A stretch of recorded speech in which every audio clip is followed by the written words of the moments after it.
Kagulat World, oras na naman para tumutok sa pinakamainit na Pinoy sports story sa international stage. Ang ating pambato na si Alexandra Ayala ay nakataktang sumabak sa isang napakalaking quarterfinal showdown laban kay Mananchaya Sawangkaew sa Birmingham Open. Hindi lang ito simpleng quarterfinal match. Isa itong Southeast Asian rivalry na may kasamang kasaysayan, pride at pagkakataong makalapit sa isa pang titulo.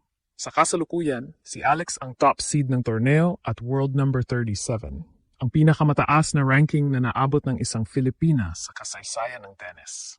Habang si Sawangkaew naman ay dumaan sa qualifiers at kasalukuyang isa sa mga pinakamainit na manlalaro sa draw. Mainit din ang kanilang history. Noong 2024, nagwagi ang Thai Stars sa kanilang professional meeting sa Japan. Ngunit noong 2025 Asia Games Finals, ibang Alex ang nakita ng mundo. Dinomina niya si Sawangkaew sa score na 6-1, 6-2 para maiuwi ang gintong medalya at wakasan ang 26 taong paghihintay ng Pilipinas sa women's singles tennis gold. Mas lalong nakakatakot ngayon si Alex dahil napakaganda ng kanyang ipinapakita sa grass courts. Dinurog niya si Priscilla Hon sa opening round at pagkatapos ay nagpakita ng puso ng isang tunay na kampeon laban kay Alina Charaeva matapos makabalik mula sa delikadong sitwasyon sa second set. Ngayon, isang panalo na lang ang kailangan para makapasok sa semifinals. Ang tanong ng buong Asia, makukumpleto ba ni Alex ang kanyang dominasyon laban sa Thai Challenger? O may bagong sorpresa na naman tayong masasaksihan sa Birmingham? Hindi lamang Pilipinas ang nakatutok ngayon, hindi lamang Thailand, kundi buong Southeast Asia. Dahil sa gitna ng mga sikat na tennis stars sa Europa at Amerika, isang Pinay ang muling nagiging sentro ng usapan sa international tennis scene, si Alex. At ngayong gabi, isang napakahalagang laban ang naghihintay sa kanya. Quarterfinals, center court, top seed at isang pamilyar na kalaban, si Mananchaya Sawangkaew ng Thailand. Sa papel, malinaw ang paborito. World number 37 si Alex, samantalang nasa paligid ng top 170 si Sawangkaew. Pero alam nating lahat na sa tennis, walang ranking ang makakapaggarantiya ng panalo. Lalo na kapag dalawang manlalarong matagal na magkakilala ang nagharap. At dito nagiging mas interesante ang istorya. Dahil may unfinished business ang dalawang ito, balikan natin ang 2024. Sa ITF Takasaki sa Japan, nagharap sina Alex at Sawangkaew. Maraming Pilipino ang umaasang mananalo si Alex. Pero sa isang matinding 3-set battle, nagtagumpay ang Thai Star. Isa iyon sa mga pagkatalong nagsilbing malaking aral para sa batang Filipina. Ngunit ang mga dakilang atleta ay hindi sinusukat sa dami ng panalo. Sinusukat sila kung paano sila bumangon. At eksaktong iyon ang ginawa ni Alex. Pagdating ng 2025 SEA Games, muling nag-cruise ang kanilang landas. Mas mataas ang pressure, mas malaki ang nakataya. Hindi lamang personal redemption, kundi karangalan ng bansa. At doon nakita ng buong rehiyon ang bagong bersyon ni Alex. Mula unang game hanggang huling puntos, halos walang pagkataon si Sawangkaew. 6-1, 6-2, dominasyon. Walang duda, walang kontrobersya, walang tanong kung sino ang mas mahusay noong araw na iyon. At higit sa lahat, dinala ni Alex ang gintong medalya pabalik sa Pilipinas. Isang gintong matagal nang hinihintay ng bansa. Isang tagumpay na nagpatunay na kaya ng isang Pinay na mangibabaw sa pinakamalalaking laban. Ngayon, makalipas ang ilang buwan, muling magsasalubong ang kanilang mga landas. Pero iba na ang sitwasyon. Mas mataas na ang ranking ni Alex. Mas malawak na ang kanyang karanasan. Mas malaki na rin ang expectations. Dahil hindi na siya itinuturing na promising prospect lamang. Isa na siyang tunay na contender. At habang papalapit ang Wimbledon, bawat laban ay nagiging mahalaga. Bawat panalo ay mensahe sa buong tennis world na ang Pilipinas ay mayroon ng atleta na kayang makipagsabayan sa pinakamahuhusay sa mundo. At ngayong gabi, isa na namang kabanata ang isusulat ni Alex. Ang tanong, ito na ba ang simula ng kanyang pagmartsa patungo sa isa pang makasaysayang titulo? Habang papalapit ang laban, isang bagay ang malinaw.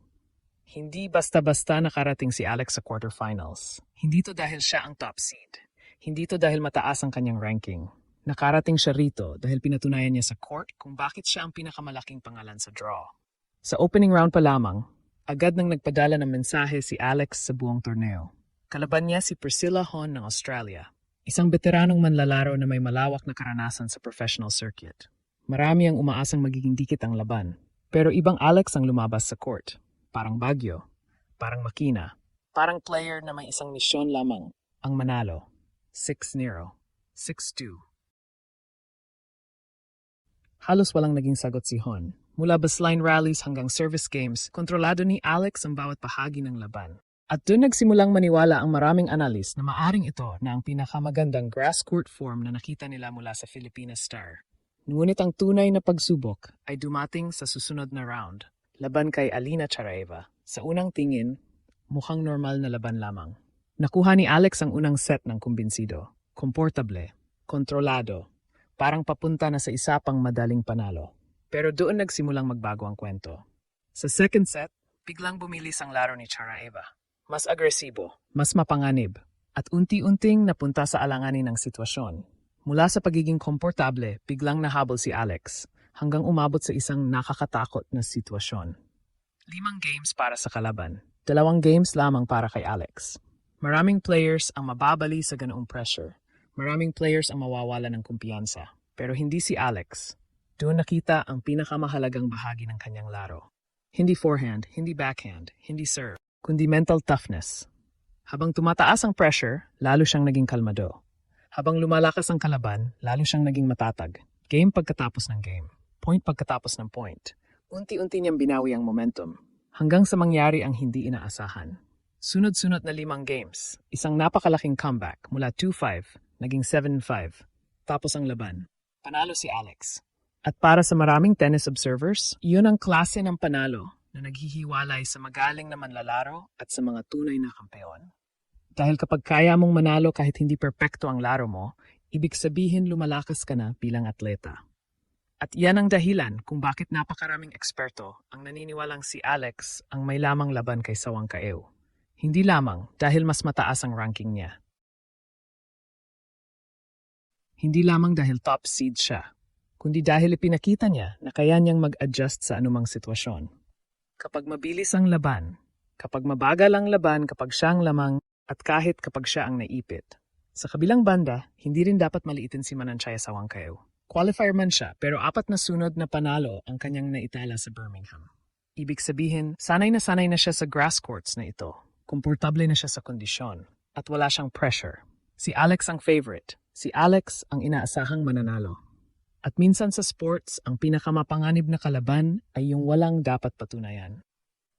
Kaya habang nakatingin ang buong Pilipinas sa kanilang pambato, isang bagay ang sigurado. Hindi magiging madali ang laban. Pero kung may papakita ni Alex ang parehong tapang, composure at championship mentality na nakita natin laban kay Charaeva, posibleng isang hakbang na lamang ang pagitan niya at ng isa na namang makasaysayang sandali para sa Philippine tennis.